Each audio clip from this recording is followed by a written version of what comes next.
Magandang araw mga kababayan, magandang araw sa ating lahat. Kasama niyo po ngayon si Ka Eric sa isa na namang episode ng ating mga balita at talakayan with Ka Eric dito po sa ating Ka Eric Celis YouTube channel, and we are closing to 89,000 subscribers. Yay! Road to 100,000 subscribers po tayo. And because of your support, lumalawak din po ang ating viewers at ang ating mga support participation mula sa ating mga audience. Utang na loob ko po yan sa inyo at ng aking pamilya. Dahil sa inyong pagtitiwala at pagmamahal kay Ka Eric at sa ating advocacy na pinapanindigan po. Maraming salamat also for your support sa ating Ka Eric Jeff Celis Facebook account. No? Personal account ko yan. May mga interactive messages din po tayo dyan. And of course, ang ating Bigwas ng Agila with Dr. Lorraine Marie Badoy, ang ating kapartner po sa isang mainit na talakayan at balitaktakan na mga isyong panglipunan at pangpolitika dyan po sa ating programang Bigwas ng Agila. May YouTube channel yan at mayroon din pong Facebook page that you can follow and you can subscribe. At atin naman pong bibigyan sa oras na ito ng pananaw itong balita kung saan binabaluktot ni Risa Hontiveros, no? Itong konsepto ng taong bayan. Wherein nagpahayag siya kahapon sa kanyang mga Facebook account at sa kanyang mga social media platform na kagustuhan daw ng taong bayan, ng mamamayang Pilipino, ang pagpapa-impeach kay Vice President Sara Duterte. Wow, talaga ha? Kagustuhan ng taong bayan o kagustuhan ninyong mga hilaw na komunista at mga attack bulldogs ni Marcos? Na alam namin na kayo ay mga political mercenary for hire kay Marcos at kay Romualdez para durugin at lumpuin ang ano pang natitira o anumang natitira na political influence ng Duterte political group, no? At ang isa pang balita, itong feeling sexy and beautiful ni Leila de Lima. Sa kanyang baluktot din na pahayag as if siya ang pinapatungkulan nito and ginamit niya sa propaganda platform ang binanggit ni Congressman Bong Sontay tungkol kay Ann Cortez.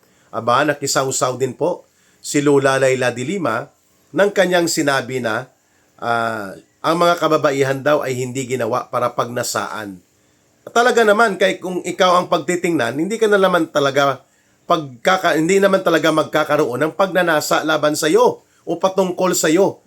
Feelingira ka, ha? Ang haba ng hair mo, ha? Of course, yan po ay kukomentaryuhan natin dahil kagaya po ng Gabriela na party list ng mga NPA lovers at tagapagsuporta ng CPP, NPA, NDF, tudo atake din po itong si Lola Leila de Lima laban sa di umano ay sexual objectification of women. Wow, what a term! Sexual objectification of women. Ginagawang pagnasaan, pang sexual lang daw ang pagtingin sa kababaihan. Yan naman ang pinalaganap ng propaganda ng NPA lovers at tagapagsuporta ng mga pang-abuso ng NPA at ng Communist Party sa kabataan at kababaihan, itong Gabriela, NPA lover party list ng CPP, NPA, NDF. Aba, nakisawsaw, nakisakay din dyan po si Lola Leila de Lima sa kanila. Aba. Very interesting ito ha, mga kababayan. So unahin muna natin itong si Senyora Immaculada Hontiveros. Senyora Immaculada, ha? As if walang kasalanan at napakalinis ng kanyang budhi at pagkatao, no?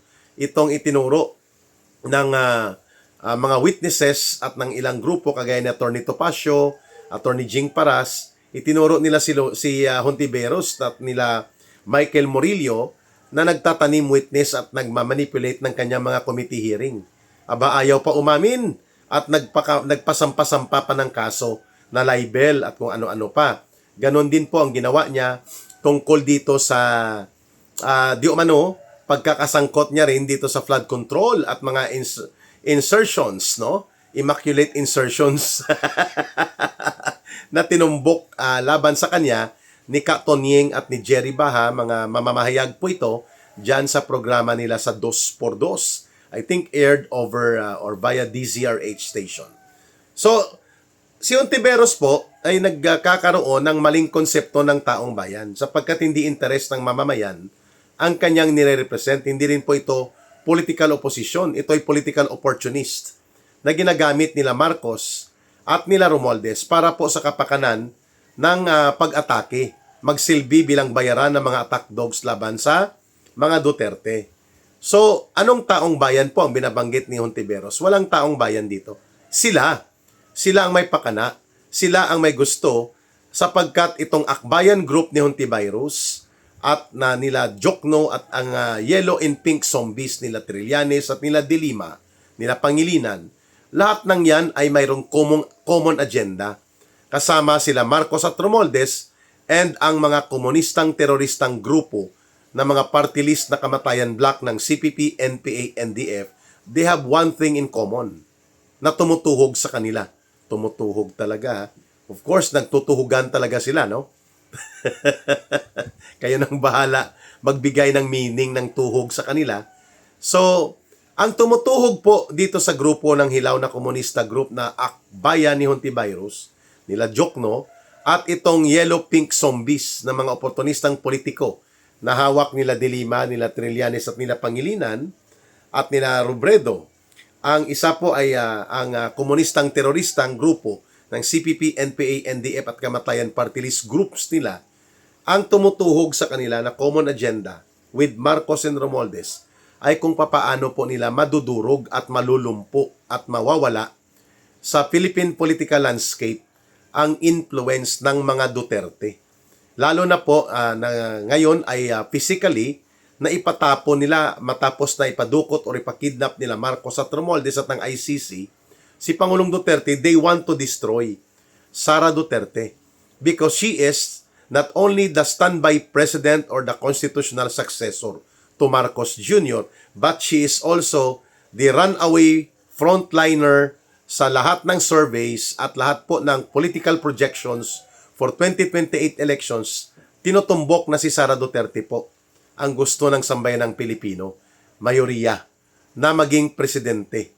Yan ang dahilan kung bakit inaabuso ngayon nila Marcos at Romualdez at nitong grupo nila Hontiveros at mga itong evil alliance nila ang proseso ng impeachment. Bagamat yan ay binaluktot na noong nakaraang taon, kaya nga ang kanilang shortcut at baluktot na approach hindi pinayagan ng Korte Suprema. At ngayon, ginagamit na naman nila muli na kunwari ito ay pananagutan laban korupsyon at laban sa nagnanakaw o nag-aabuso sa paggamit sa pundo ng bayan. Aba, teka muna. Kung totoo yung sinasabi mo, Senyora Immaculada Hontiveros, bakit tahimik at tameme ka sa 1.4 trillion pesos na iskandalo ng kaliwat ka ng paglalantad ng mga testigo at mga salaysay, hindi lamang ni Ginoong Saldico, kundi ng 18 new witnesses at iba pang mga witnesses. Tahimik kayo lahat tungkol kay Marcos Jr. at kay Romualdez. Wala kayong sinasabi at ayaw nyong pag-usapan, ayaw nyong imbestigahan. Anong uri ng anti-corruption posisyon? Anong uri ng anti-corruption crusade mayroon ka kung ang tinatarget mo lang ay yung sinasabi mo? Sinasabi ninyo na allegedly connected na mga issue at iskandalo sa mga Duterte. Aba, selective yan. At ang, by the way, nais nating i-remind ang mga kababayan natin na itong binabanggit ni Hontiveros na di umano pag-abuso sa pundo ni Vice President Sara Duterte, particular sa kanyang confidential fund, na di umano ay gumagamit ng mga alias names para lamang ito ay mapalusot, ay nasagot po at nabigyan niya ng pagpapaliwanag ng tama sa Commission on Audit, sa COA, at wala pong nakitang anomalya. In 3 cycles of audit memorandum or audit observation na ginawa ng COA, unmodified po ang kategory ng report. Pag sinabing unmodified, ang ibig sabihin po niyan ay walang anomalya, tama at nasa kategorya ng accounting and reporting ang paggamit ng mga pundo na ipinagkatiwala kay Vice President Sara Duterte. Both ang mga pundo sa kanyang opisina bilang Vice President at ang mga pundo ng gobyerno nung siya pa ay Department of Education Secretary. So, 3 beses po nakakuha ng unmodified report from Commission on Audit ang ating Vice Presidente. Subalit ayaw pa rin pang pakinggan yan, ayaw po kilalanin yan, at ayaw siwalat ni Hontiveros ang katotohanan na yan. sapagkat ang agenda nila dito ay hindi tungkol sa pananagutan. Dahil kung pananagutan kontra korupsyon at pananagutan kontra sa katiwalian, di dapat inuna nila ang totoo at talaga namang may bigat ng kriminal na pananagutan sa sistematiko at malawakang pag-organisa ng sindikato sa korupsyon at pandarambong, none other than their patron Saint Marcos Jr. and Martin Tambaloslos Romualdez. Pero tahimik at tameme sila. Nagbibingi-bingihan, nagbubulag-bulagan at nag-aaktong pepe. Itong si Hontiveros at sila De Lima at ang mga komunistang terorista nakikipagsabwatan pa kay Marcos, kay Romualdez upang ilihis ang katotohanan na ang mastermind sa malawakang korupsyon at sistematikong pandarambong in the last 3 years sa gobyerno ay si Marcos at si Romualdez. Why? Sapagkat nakakatanggap po sila ng mga benepisyo kagaya po ng binabanggit ng mga retired soldiers that even sa bahay sa Antipolo di umano ni Ginoong Trillanes nagdi-deliver sila. At mismo ang mga personalidad na ginagamit ni Marcos at nila Romualdez para umatake at wasakin ang pagkatao at political influence ng mga Duterte, kagaya po ng kanilang ginagawa laban kay Vice President Sara Duterte, lahat po nasasangkot sa maleta. Minaleta ni Marcos at nila Romualdez po, no? Ang tanong kay Hontiveros, minaleta ka rin ba? Kayo ni De Lima, di po ba grabing ang pagtatanggi nila? Pero balikan po natin itong punto ni Hontiveros sa taong bayan. Kung taong bayan ay ang sinasabi mo, mamamayang Pilipino, bakit po in the last 3 surveys at halos lahat ng survey, ang lumalabas po na pinagkakatiwalaan at kinikilala ng mga mamamayan bilang most trusted with highest approval and trust rating of all the government officials na nakasalang sa survey, lumalabas po ang number 1 si Sara Duterte. Why is that so? Kung taong bayan pala ang nasa likod ng binabanggit ni Hontiveros, bakit mahal pa rin po at pinagkakatiwalaan ng mayoriya ng mga mamamayang Pilipino ang isang Sara Duterte? Bakit? Sagutin mo yan, Risa Hontiveros. Bakit? Kung totoo ang sinasabi mo na mga mamamayan ang may kagustuhan sa pagpapa-impeach kay Sara Duterte, in all surveys simula last year, si Sara Duterte po hanggang ngayon ang pinagkakatiwalaan ng taong bayan at ang tatay niya, kung i-include mo sa survey, si Rodrigo Duterte, aabot pa po sa pagiging number 1. Si Rodrigo Duterte bilang most trusted leader sa gobyerno natin kahit hindi na siya ang presidente ng Pilipinas. Hontiveros, ano na day? Malinaw. Nakatang-isip mo lang ang sinasabi mong taong bayan. Ang taong bayan na sinasabi mo ay nasa side ni Sara Duterte at ng mga Duterte, ang mayoriya ng mga mamamayang Pilipino. At malalaman mo yan kapag tumakbo kang Pangulo laban kay Sara Duterte, ilalampaso ka at ingungud-ngud ka. Sa iyong political ambition mismo, lalagapak ang mukha mo sa harap ng taong bayan na sinasabi mo dahil hindi kanila iboboto. You will never be the president na gusto ng taong bayan.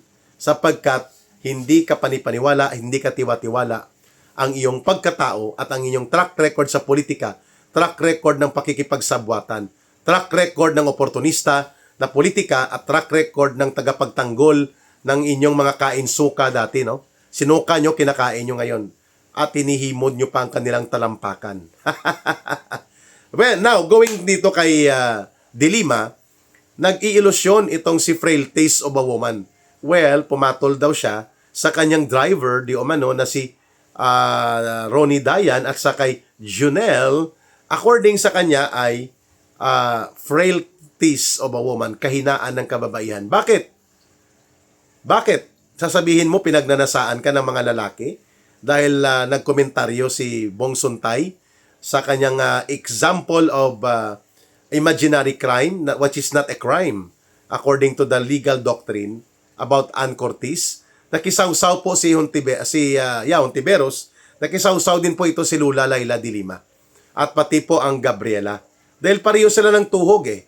They want to play up on the propaganda. Bong Suntay, I believe, did not intend to sexually insult or sexually objectify Ann Cortez. In his imaginary crime, which is not a crime, according to Bong Suntay, if you only imagine things that you want to do, but you do not act it out, there is no crime about that. Kung iniisip mo lang yon. Kaya nga lang nagkaroon ng kontrobersya dahil naisama sa example si Ann Curtis. Pero ang tanong dyan, intention ba ni Bong Suntay na bastusin si Ann Curtis? I don't think so. The debate and the discussion was focused on bakit ang Vice President hindi naman niya ginawa at ginagawa ang sinasabi nyo at yun ay kanyang reaksyon sa kanyang pag-iisip, bakit nyo siya i-impute ng high crimes? Hindi naman niya ginagawa.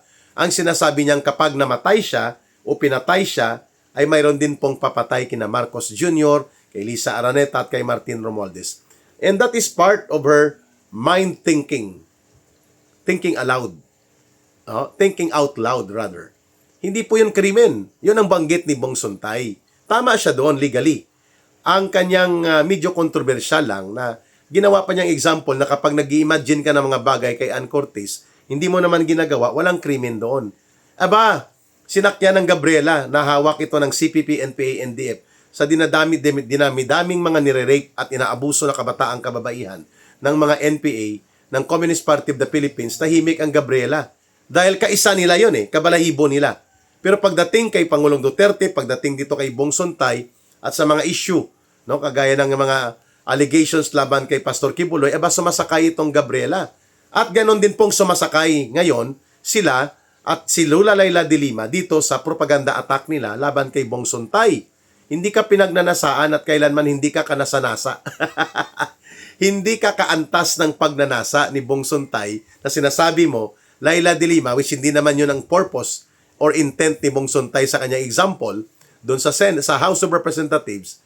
Kung ikaw ang sinasabi mo, isasawsaw mo pang sarili mo dito. Aba, mas ako pag nanasaan ko pang Star Apple. Alam niyo pong Star Apple, tsaka yung manggang manibalang, no?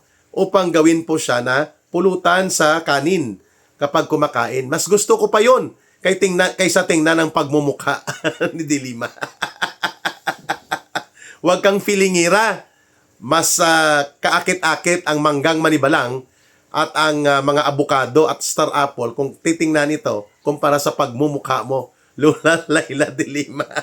Makapagpropaganda ka, kala mo wagas. Sabi niya, hindi ginawa ang mga kababaihan para pagnasaan. Tama! Sapagkat wala namang gumagawa ng ganon, ikaw lang. At kung mayroon man pong mga komentaryo na negatibo sa kababaihan, pumupuna din tayo. Sa tingin ko nga, nagkaroon lang ng misplaced example or reference identification of his analogy si Congressman Bong Suntay.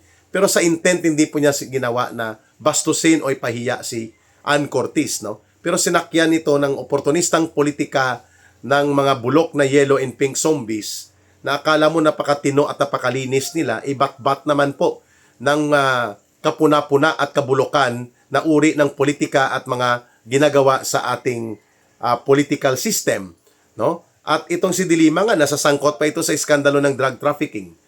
Pinalabas lang ito ni Marcos dahil barkada niya na ito upang gawing attack dog laban sa mga Duterte. At malinaw din naman po na inamin niya na nakiapid siya sa lalaki na naging driver bodyguard niya at may pamilya. Siya nag-amin sa harap sa television program ni Professor Winnie Monsud. Kasama niya pa doon si Ontiveros. Kaya huwag kang magmalinis, Layla de Lima. Hindi ka pinagnanasaan at hindi ka antas ng pagnanasa sa mga lalaki. Kung ang standard ng pagnanasa ay ikaw. Mas klaro pa na mas kaakit-akit ang tumingin sa abukado at manggang manibalang kung ikaw lang naman ang ikukumpara. And we do not tolerate yung sexist and sexual objectification of women. Pero wag mong gawin ng out of context na binaluktot na pananaw kagaya ni Ontiveros na sinasabi niya na para daw sa taong bayan ang impeachment ni Vice President Sara Duterte dahil kahilingan ng taong bayan. No! Kahilingan ng baluktot at bulok niyong politika bilang kasabwat at mga attack dogs ni Marcos. Kagaya din po ng pag-atake mo ngayon kay Bong Suntay at sa kanyang example. Dahil ikaw ay bahagi po, Layla de Lima, para alam ng taong bayan, bahagi ka po ng mercenary political operations na pinupunduhan nila Marcos at Romualdez upang magsilbing attack dog at demolition operators laban kay Pangulong Duterte at laban kay Vice President Sara Duterte. Kaya ganyan ang baluktot ninyong pananaw ni Hontiveros at nila itong si Laila de Lima. At pati na itong Gabriela, NPA recruiter, NPA lover party list na hawak ng CPP, NPA, NDF. Okay? More of that commentary sa pagbabalik po ng ating balita at talakayan with Ka Eric. No? Sana po ay tuluyan ng mawala sa politika ng Pilipinas itong mga oportunista at feeling righteous, no? Napakamatino, pero bat-bat ng kabulukan na uri ng mga politiko kagaya ni Hontiveros at nila Laila de Lima at itong mga urban operatives ng CPP, NPA, NDF. Pero sila ngayon ay pinupunduhan at protected pa at kinakanlong at inaaruga ni Marcos at Romualdez, samantalang ang taong bayan na gusto nilang gawin na kunwari they're serving the people, yun po ang kinakawawa at inaalipusta at pinagsasamantalahan ng bulok at kurakot na gobyerno ni Marcos at Romualdez na ipinagtatanggol at pinaglilingkuran ni Laila de Lima, nila Hontiveros at nitong mga CPP, NPA, NDF urban organizations. Maraming salamat sa inyong pagsubaybay, pagsuporta at pagtangkilik ng Ka Eric Celis YouTube channel at ang ating mga video discussions sa balita at talakayan. No? Mga kababayan, sa gusto pong tumulong at makilahok sa pagsuporta sa ating Ka Eric Celis Advocacy Center, Bangon Sambayanan People's Advocacy Center, ang ating GCash line ay 0916-308-7710. Uulitin ko lang po, 0916-308-7710. Yan po ay Ruhilda Celis. Kay Langging po yan. You can send GCash sa numero na yan. 1 peso, 2 pesos, 3 pesos, it's okay. What counts and matters most ay ang inyong sinseridad na tumulong, hindi ang amount. So GCash line natin ay 0916-308-7710. Mahalin po natin ang bansang Pilipinas. Walang ibang magmamahal nito, kundi tayo ring mga Pilipino. Para sa Diyos at sa Pilipinas nating mahal. May God bless everyone and may Allah will be with those who are Muslim brothers and sisters. Maraming salamat. Bye for now. Ito po si Ka Eric.